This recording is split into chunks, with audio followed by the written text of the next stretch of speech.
আসসালামু আলাইকুম। আজকের কাজের আপডেট। এই যে দেখতে পাচ্ছেন কবরস্থানের যে প্রাচীরের কাজ। আজকে এই গর্তের নিচের অংশগুলো ঢালাই হয়েছে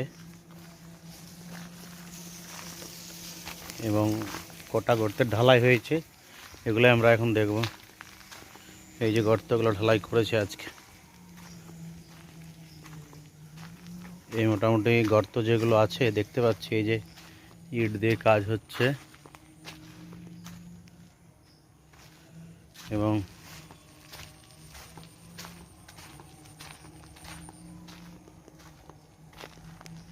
গর্ত ওগুলো ওরা দেখতে পাচ্ছি মোটামুটি যতটা কেটেছে। আসসালামু আলাইকুম। আজকের কাজের আপডেট। এই যে দেখতে পাচ্ছেন কবরস্থানের যে প্রাচীরের কাজ। আজকে এই গর্তের নিচের অংশগুলো ঢালাই হয়েছে এবং কটা গর্তের ঢালাই হয়েছে এগুলো আমরা এখন দেখব। এই যে গর্তগুলো ঢালাই করেছে আজকে, এই মোটামুটি গর্ত যেগুলো আছে দেখতে পাচ্ছি, এই যে ইট দিয়ে কাজ হচ্ছে